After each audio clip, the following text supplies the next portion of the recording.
आप ये चर्चा में जारी रखूंगा। एक मेरे पास एक बयान आया है, मेरे पास एक बयान है। शुभ्रान जी एक मिनट सर, मेरे पास एक बयान आया है, मशहूर शिक्षाविद हैं विकास दिव्यकृति, उन्होंने नीट परीक्षा को लेकर, इस पूरे मामले को लेकर क्या कुछ कहा है वो सुन लेते हैं, उसके बाद फिर इस चर्चा को आगे बढ़ाएंगे। मेरा ख्याल है कि एनडीए का स्ट्रक्चर अगर ऐसा हो जिसमें कुछ सिविल सर्वेंट्स डेप्यूटेशन पे हों, जिनमें से कुछ पुलिस के लोग भी हों, कुछ आईबी के लोग भी हों, बेशक एक या दो ही हों, और वो भारत में होने वाले किसी भी एग्ज़ाम को, जो एनटीए को दिए गए हैं अभी काफ़ी सारे एग्ज़ाम्स हैं, उन सब एग्ज़ाम्स की तैयारी उसी सीरियसनेस से करें जैसे इलेक्शंस की होती हैं, तो विश्वास टूटेगा नहीं किसी का। और ये बात सही है कि इतनी सारी फैमिलीज़ का भविष्य और विश्वास दांव पे है, हमें केयरफुल होना चाहिए। I think this is more about carelessness on the part of the government और the NTA and less about infrastructural hurdles. अगर suppose you were heading NTA, तो आप क्या करेक्शंस कहते हैं? जैसे 5 पॉइंट्स दे दीजिए that I would do this this this whatever, अगर 5 या 3 या जो भी आप समझे। देखिए, अभी जो एग्ज़ाम हुआ एनटीए का, उसमें 3 इश्यूज सामने आए हैं, कम से कम 3 इश्यूज। एक झज्जर हरियाणा में आया, जहां ये दिखता है कि एग्जामिनेशन सेंटर के लोगों ने दोनों पेपर सेट्स को बैंक से निकलवा के टाइम की प्रॉब्लम क्रिएट की, टाइम लेट हुआ, ग्रेस मार्क्स मिले। So this is one thing. दूसरा गोधरा में दिखा, जहां बच्चों ने पेपर लीक नहीं हुआ, पेपर बच्चों को सही मिला, उनको बताया गया कि आप कैमरे के सामने एक्टिंग करते रहो, क्या पेपर दे रहे हो, क्योंकि सीसीटीवी भी इस बार इंस्टॉल हुए थे। बच्चों से पेपर लेने के बाद पेपर सारे चेंज किए गए, जिसमें स्कूल की मैनेजमेंट पूरी तरह से शामिल थे। तीसरा केस बिहार में दिखता है, नालंदा में, प्राइमरीली झारखंड में भी, जहां पेपर लीक हुआ और एक प्रोफेसर शायद वहां पर इन्वॉल्व है। अगर इन सारे इश्यूज को टैकल करना है, एक तरीका तो ये कि हम कंप्यूटर बेस्ड टेस्ट पे जाएं, लेकिन उसकी अपनी दिक्कतें हैं, क्योंकि नेट कनेक्टेड होने से हैक करना आसान हो जाता है। तो मैं फ़िलहाल पेपर पेन एग्ज़ाम के फेवर में हूँ, जब तक हम इंटरनेट पर वैसा मैनेज ना कर लें, क्योंकि एक रशियन एंटिटी भी शामिल हुई जिसने हैक किया बहुत सारी चीज़ों को, ये भी सुनने में आ रहा है। तो हैकिंग बड़ा रिस्क है फ़िलहाल, तो हम पेपर पेन पे अगर बात करें, अगर मैं होता एनटीए में और अगर सरकार मुझे पूरी अथॉरिटी देती, पावर्स देती, क्योंकि ये भी है ना कि एनटीए का चीफ कर सकता भी है या नहीं, मुझे नहीं पता अभी फ़िलहाल। अभी हर क्वेश्चन पेपर के 2 सेट्स होते हैं। 2 सेट का मतलब है कि एक पेपर है वो, नहीं तो फिर बैकअप में पेपर होता है। मैं शायद बैकअप में 1 से ज़्यादा पेपर रखता, 3-4 सेट हम कम से कम कर सकते हैं। दूसरा, डिस्ट्रिक्ट एडमिनिस्ट्रेशन को मैं हर जगह सरकार से कह के इन्वॉल्व करता कि जो लोकल एसडीएम हैं और एक सेंस में डीएम भी हैं, वो जिम्मेदारी लें कि उनके यहाँ एग्ज़ाम ठीक से कंडक्ट होगा। प्राइवेट स्कूल्स, प्राइवेट कॉलेजेस को एग्जामिनेशन सेंटर में कभी ना बनने देता, क्योंकि मोस्ट ऑफ द इश्यूज वहीं से आए हैं। जी, ये बहुत इंटरेस्टिंग है। और यूपी की सरकार ने, अभी योगी जी की सरकार ने एक स्टेप लिया भी है, 4 स्टेप्स लिए। उनमें से एक स्टेप ये भी है कि अब कोई भी एग्ज़ाम किसी प्राइवेट स्कूल में नहीं होगा, केवल सरकारी स्कूल में हो, सरकारी कॉलेज में हो। और मान लीजिए कि बच्चे ज़्यादा हैं एग्ज़ाम देने वाले, तो जो उत्तर प्रदेश सरकार ने अभी अनाउंस किया है कि हम 2 शिफ्ट में लेंगे एग्ज़ाम। इतने सेंटर्स हैं, 2 शिफ्ट में करने से उन्होंने कहा कि जहाँ 4 लाख तक बच्चे हैं तो 1 शिफ्ट में होगा, 4 लाख से ज़्यादा हैं तो 2 शिफ्ट में होगा, 3 में भी हो सकता है। तो उससे करप्शन कैसे रुक जाएगा? अगर केवल सरकारी स्कूल्स में है, सरकार के कंट्रोल में है, तो कम से कम देखिए लेवल्स क्या हैं। पहला, पेपर बनाने वाला ही क्वेश्चंस लीक कर दे। दूसरा, पेपर बन के गया, छपने के दौरान प्रिंटिंग प्रेस से क्वेश्चंस लीक हों। तीसरा, पेपर छपने के बाद बैंक के लॉकर में गए, उस बीच में लीक हो। चौथा, बैंक से लीक हो, बैंक से एग्जामिनेशन सेंटर के रास्ते में लीक हो, एग्जाम सेंटर पर जो आधा घंटा है, 1 घंटा है, उसमें लीक हो। ये 5-6 लेवल्स हैं। अगर आप इन सब के लिए सॉल्यूशंस निकालें तो बहुत मुश्किल काम नहीं है, निकल सकता है। जैसे अगर हम विस्तार में बात करना चाह रहे हैं, मान लीजिए लेट अस अज्यूम कि बायोलॉजी का पेपर है और उसमें 100 क्वेश्चंस आने हैं, 10 चैप्टर्स हैं। हम 10 पेपर सेटर से ये कहें कि आपको इस यूनिट से 10 क्वेश्चंस बनाने हैं, हम हर यूनिट के क्वेश्चंस तय कर दें कि 10-10 क्वेश्चन हर यूनिट से आएंगे। हम हर यूनिट पे 10 के बदले 100 क्वेश्चंस बनवाएं।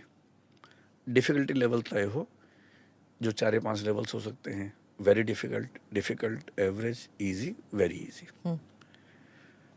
फिर हमारे अपने सिस्टम में जैसे एनटीए में बायोलॉजी का डिपार्टमेंट एक हो, उन सारे क्वेश्चंस को मिक्स करके उससे 10 सेट बनाने हैं, ये काम वो करें।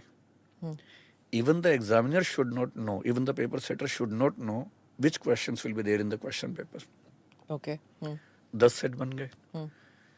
उन 10 में से हमने 5 सेट प्रिंट करवाए, ये नेक्स्ट लेवल पर डिसाइड होना चाहिए।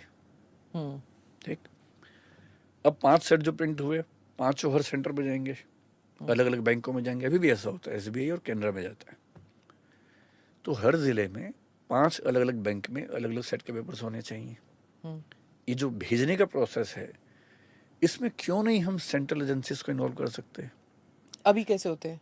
अभी थोड़ा सा रैंडम है जहाँ तक मैं जानता हूँ। अच्छा। I am not very sure about it. हाँ सीआईएसएफ जैसी एजेंसी को ये काम क्यों नहीं दे सकते हम? हाँ, देना चाहिए। shouldn't be difficult। हाँ, अगर जब एसबीआई इन्वॉल्व हो सकता है, इलेक्टोरल रोल्स जा सकते थे पहले, तो ये भी जा सकते हैं। जब बैंक इन्वॉल्व है तो ये भी हो सकते हैं। अभी क्या है कि प्राइवेट सेंटर जानबूझ के शहर से बहुत दूर बनाए जाते हैं ताकि चीटिंग हो सके। आप प्राइवेट सेंटर्स खत्म कर दीजिए।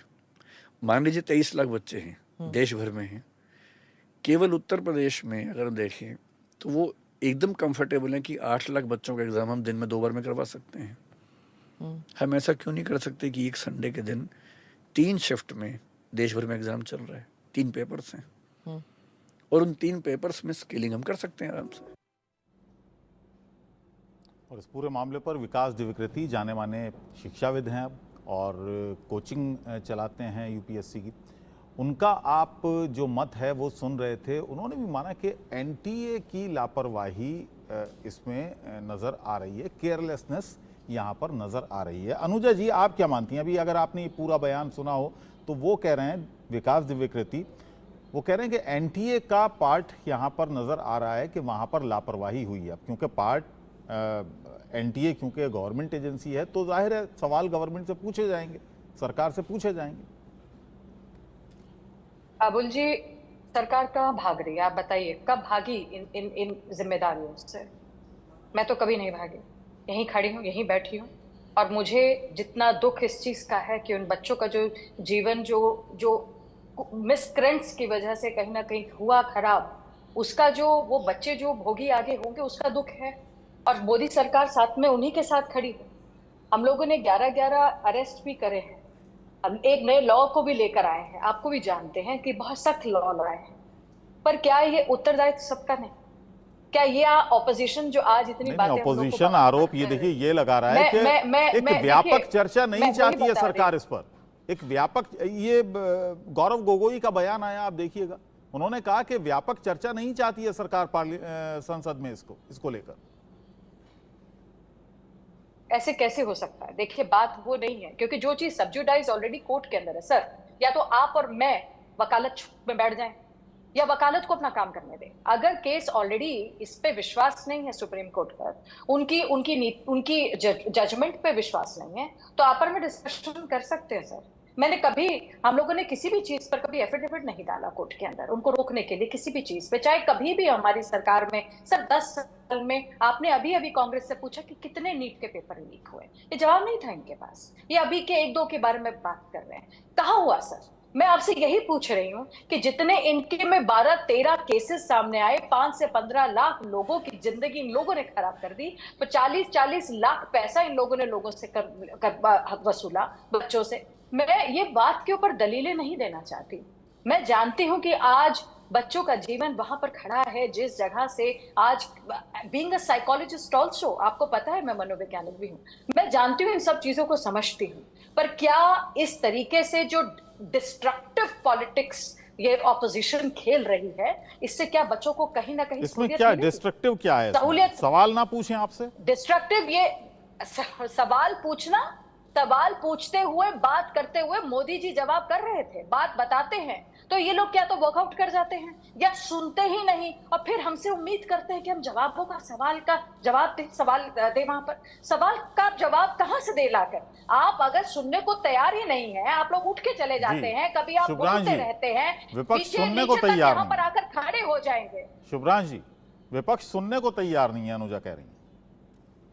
हाँ, मैं मैडम मनोवैज्ञानिक जी आपको कहना चाहूंगा, क्या ये इत्तेफाक नहीं है कि पेपर लीक के मास्टरमाइंडों का संबंध हरियाणा, बिहार और गुजरात से है, और तीनों जगह भारतीय जनता पार्टी की सरकार है। आपके पास तो इतना मिनी माइक्रो सिस्टम है, आप पन्ना प्रमुख तक की व्यवस्था रखते हो। क्या ये इत्तेफाक नहीं है? बताइए। और सवाल ये पैदा होता है कि गाजे बाजे के साथ डंका तो आप ही पीटे हो। सर, एक तो ना आपकी मुझे कोई बात समझ में आ नहीं रही है सर, क्योंकि आपका माइक ठीक नहीं है। एक देश और एक एग्जामिनेशन पद्धति, अनुजा सुन लीजिए प्लीज। एक देश और एक एग्जामिनेशन पद्धति। सर, आपकी आवाज ही नहीं आ रही है जिस एनटीए को आपने 300 करोड़ रुपए का सालाना बजट दिया था रख रखाव का, उस एनटीए के पास अपना एक प्रिंटिंग प्रेस नहीं है। इससे बड़ा और घोटाला कुछ हो सकता है? मतलब अनुजा जी, बातों के गोल गोल में मत घुमाइए। आप हाथ जोड़कर देश की जनता से और देश के युवाओं से माफी मांगिए कि हे मेडिकल की तैयारी करने वाले छात्रों, और मैं उनके गार्जियनों से माफी मांगती हूं कि निट घोटाला का संबंध नरेंद्र मोदी सरकार और भारतीय जनता पार्टी से, और इसलिए हम लाचार हैं, इसलिए अभी तक हम परीक्षा रद्द नहीं कर पाए हैं, क्योंकि एग्जामिनेशन के अंदर जो बिहार, हरियाणा, उनका कहना है कि क्योंकि मामला सब जुडिस है, कोर्ट में है, गैंग के पास इसमें सरकार अभी कैसे निर्णय लेगी? शुभ्रांश जी, इस बात को भी समझिए, क्योंकि मामला सुप्रीम कोर्ट में है, सुनवाई चल रही है। अरे मान्यवर सुन तो दीजिए। मैं यही तो आपसे कहने की कोशिश कर रहा हूं कि नरेंद्र मोदी सरकार की एक यूएसपी है। नरेंद्र मोदी सरकार में जहां सरकार के लोगों का, मंत्रियों का, अधिकारियों का हाथ जो है वो भ्रष्टाचार में लिप्त रहता है, वहां वो कहते हैं कोर्ट में मामला है। सवाल यह है कि अगर कोर्ट के फैसले में हिंदुस्तान में लाखों की संख्या में केसेस कोर्ट में पेंडिंग है, क्या कोई भी, अनुजा जी, आप या मैं, किसी उन बच्चों की आंखों में आंखें डालकर जवाब दे पाएंगे जिनको पता ही नहीं किस साल उनके क्लासेस शुरू होंगे कि नहीं होंगे? जिस हिंदुस्तान की दवाई पे, जिस हिंदुस्तान के मेडिकल सिस्टम पे पूरी दुनिया नाच करती थी, पूरी दुनिया के लोग यहाँ इलाज कराने आते थे, उसको नरेंद्र मोदी ने अंधेरे की दुकान बना दिया। मैं उसके बाद जल्दी से जाऊंगा, विनीत जी के पास जाऊंगा। अनुजा जी जल्दी से अपना जवाब देती। अबुल जी, मुझे लगता है कि कहीं ना कहीं इनको एक डिल्यूजन है। इन्हें खुद नहीं मालूम है कि इन्हें क्या सवाल पूछना चाहिए और क्या इनको जवाब मिलना चाहिए, जो खुद कांग्रेस खुद एक अरे मैडम, आप अपनी बात करो ना। नरेंद्र मोदी जी बादलों में रडार जिसकी फेरेस्ट लिस्ट बनी हुई है, आज वो यहाँ बैठकर मुझे तो सीख ना दे, मुझे यहाँ पर सीख ना दे, इसीलिए आपको अपोजिशन में आपके सामने 2024 के इलेक्शन में दिल्ली में आपका सफाया है सर, राजस्थान आपके हाथ में है नहीं, छत्तीसगढ़ आपके हाथ में है नहीं, 99 पर आप खड़े, आप उछाले क्यों मार रहे हो? आप उछाले क्यों मार रहे हैं सर? आप उछाले क्यों मार रहे हैं सर? कहां पर हैं आप? अच्छा ठीक है, है, क्यों सर, किस लिए? ये पार्लियामेंट को चलने की स्तर को ना चलने देने का जो टैक्स पे आपको बहुमत दिया, किसानों की आत्महत्या कर रहे हैं, उसको बर्बाद कर रहे हैं सर। अनुजा जी, चुनाव क्या सिर्फ इस बात का पैमाना है? एक मिनट, शुभ्रांश जी, शुभ्रांश जी, शुभ्रांश जी, ठीक है, शुभ्रांश जी, शुभ्रांश जी, मैं सवाल पूछ, क्या भारतीय जनता पार्टी की तीसरी बार सरकार बन रही है तो आप देश में नकल कराएंगे? पंजाब आपके हाथ से चला गया सर, आप कहाँ खड़े हैं? आप ये गाना गा के मुझे ना सुनाए, क्योंकि आपका गाना मुझे बेसुरा लग रहा है, मुझे बेसुरा लग रहा है सर आपका गाना, क्योंकि आपके गाने में कोई भी लिरिक्स नहीं है, ना उसका कोई मतलब है सर। आप जिस गाना को गाना चाहते हैं उस गाने के लिरिक्स और डायरेक्टर में नहीं है। भारतीय जनता पार्टी ठीक है, शुभ्रांश जी, शुभ्रांश जी, शुभ्रांश जी, शुभ्रांश जी, शुभ्रांश जी, शुभ्रांश जी, शांत रहिए सर, शांत रहिए। अनुजा जी, अनुजा जी, अनुजा जी, आपने 2-3 स्टेट की बात कर रही हैं, आप राजस्थान की बात कर रही हैं, आप छत्तीसगढ़ की बात कर रही हैं, या मध्य प्रदेश या दिल्ली की बात कर रही हैं, तेलंगाना में आप हार गई, कर्नाटक में आप हार गई, हिमाचल प्रदेश में आप हार गई, तो क्या इसलिए जनता ने नकार दिया आपको? उत्तर प्रदेश में आपकी सीटें आधी से कम रह गई लोकसभा चुनाव में, तो क्या इसलिए सर, उत्तर ये कोई प्रदेश के अंदर आपको पता है, नहीं मुझे तो लगता है नीट आपको पैमाना पता है नहीं ये हो बात कि सकता उत्तर ना, प्रदेश आपने के अंदर कहा भी क्या हुआ ठीक सर। है। सर मैं आपको यही बता रही हूँ, उत्तर प्रदेश के अंदर क्या हुआ, कर्टेसी अखिलेश यादव और आके दो जो ये लाडले हैं, इन्होंने क्या क्या किया है, आज ये करने के लिए तैयार नहीं है। हम लोग तो कई बार बोलते हैं कि हाँ जी अब जो बोला था पूरा करके दिखाइए, जो आपने लालच दिया था हर जगह पर उसको पूरा करके दिखाइए। तेलंगाना सर, कर्नाटक 15 कहाँ पे लाख खड़ा सबके हुआ है, खाते में कर्नाटका भी जाएंगे, तो ये पूछ लालच था। लीजिए सर, हाँ जी देवी कर्नाटका जी, कहाँ खड़ा है 15 वो लाख भी खाते देख में जाएंगे, लीजिए। ये ठीक है। लालच था। कर्नाटका विनीत जी। 2 करोड़ सरकारी नौकरी मिलेगी, ये चलिए लालच ठीक है, था। शांत क्या रहिए। था नरेंद्र विनीत मोदी? जी काफी देर से खामोश हैं। विनीत जी थोड़े लीगल इसके लीगल ठीक है, लीगल इश्यूज है जहाँ पर लोगों ने लीगल उस पैसा पर नहीं बढ़ाया। लीगल पहलू पर आते हैं। विनीत जी कुछ कहना चाह रहे थे, बहुत देर से खामोश बैठे हैं, आपकी बहस सुन रहे हैं। जी, मैं सिर्फ इतना कहना चाहूंगा कि ये मामला इतना सेंसिटिव है और जिस तरीके से राजनीतिक पार्टियां सिर्फ शोर मचाने को लेकर, सरकार अगर कुछ बोलना चाहे तो सुनने को तैयार नहीं, या फिर अपनी बात आए तो दूसरे के ऊपर डालने की बात हो जाती है। तो मुझे लगता है कहीं ना कहीं सेंसिटिविटी दोनों तरफ से जरूरत है। बच्चों के भविष्य की बात है तो उसको उसी तरीके से लेना भी चाहिए। बच्चा किसी का भी हो, ये समझिए कि हमारे घर में एक बच्चा अगर नीट का एग्जाम दे रहा है और उसके साथ ये परिस्थिति होगी तो क्या बीतेगी। तो चाहे वो कांग्रेस हो चाहे वो बीजेपी हो, किसी को भी ये समझना चाहिए।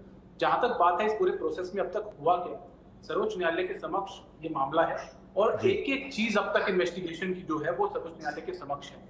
उस बात के बावजूद अगर विपक्ष ये कहता है कि जी क्या कार्रवाई हो रही है, क्यों हो रही है, क्या हो रहा है, हमें जवाब चाहिए, तो देखिए आप सबको पता है कि इस ऐसे मामलों के इन्वेस्टिगेशन को लेकर आप कुछ भी पूछेंगे तो नहीं बता सकता है, कोई नहीं बताता। ये प्रोसेस की बात है और ये बात इनको पता है। लेकिन जहां तक सरकार के जवाब की बात है, सरकार इस पे जवाब देने को भी तैयार है, लेकिन आप सुनने को ठीक है, बहुत बहुत समझदारी की बात यह है कि जो मामला सर्वोच्च न्यायालय के समक्ष है, आप इंतजार कीजिए। अगर आप उस मामले के अंदर आपको लगता है तो आप जाइए सर्वोच्च न्यायालय, क्यों नहीं कांग्रेस पार्टी बन के चले बहुत जाते। बहुत शुक्रिया। चलिए विनीत जी, समय की क्योंकि कमी है, बहुत बहुत शुक्रिया। और अनुजा जी आपका भी बहुत बहुत शुक्रिया, शुभ्रांश जी आपका भी, और ज्योति जी आपका भी बहुत बहुत धन्यवाद। और इसी से जुड़ी एक और खबर आपको बता दें, पेपर लीक को लेकर बिहार सरकार सख्त है। बिहार सरकार ने एक नया कानून तैयार किया है। कानून मंगलवार को विधानसभा में पेश होगा। विधेयक पेपर लीक पर 10 साल की सजा का प्रावधान इसमें है। इस बिल में आरोपियों पर नॉन बेलेबल धाराएं लगेंगी इस नए कानून के तहत, जो मंगलवार को विधानसभा में पेश किया जाएगा। इस पूरा मामला, क्योंकि पटना से कई गिरफ्तारियां इस मामले में अब तक हो चुकी हैं। इवन के जो डॉक्टर्स थे 2021 बैच के डॉक्टर्स 4, उनको भी हिरासत में लिया था सीबीआई ने, पटना एम्स के डॉक्टर्स। तो कई गिरफ्तारियां पटना से हुई। अब बिहार सरकार इस पूरे मामले को लेकर काफी सख्त नजर आ रही है। रितेश मिश्रा मेरे साथ बने हुए हैं। रितेश, क्या खबर है पूरी?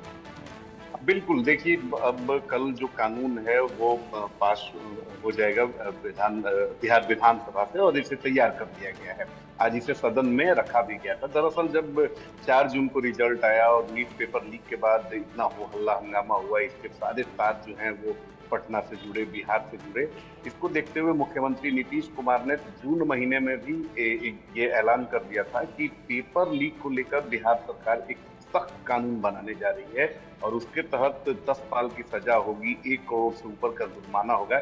यानी अगर कोई पेपर लीक करेगा तो वो ऐसा नहीं होगा कि बस उसने जुर्म किया और वो छूट जाएगा, बल्कि उसे बड़ा जुर्माना भी देना होगा और कड़ी सजा भी उसे भुगतनी पड़ेगी। और देखिए कि कानून को बहुत जल्दी तैयार किया गया है। कई सारे जो पूर्व रिटायर्ड अधिकारी हैं उनको रखा गया था कानून बनाने के लिए लेकर, और आज इसे सदन के पटल पर रखा गया और कल मंगलवार को इस कानून को सदन से पास करा दिया जाएगा। जाहिर सी बात है कि बिहार सरकार का स्वागत योग्य कदम है। मुख्यमंत्री नीतीश कुमार खुद पेपर लीक के मामलों को लेकर काफी गंभीर रहे हैं, और आपको याद होगा कि बिहार में कोई भी परीक्षा पहले होती थी बगैर लीक हुए वो उसका अंजाम नहीं हो पाता था, चाहे मैट्रिक की परीक्षा हो, वो इंटरमीडिएट की परीक्षा हो, यूनिवर्सिटी की परीक्षा है।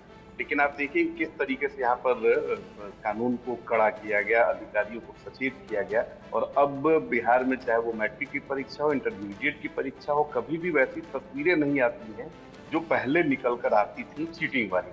और देखिए कि नीट पेपर लीक मामले को भी बिहार की सरकार ने काफी गंभीरता से लिया था, और जैसे ही इस पर कई सारी बातें जब निकल कर सामने कानून बनाने की बात चलिए रितेश, आगे अपडेट लेंगे। फिलहाल धन्यवाद आपका।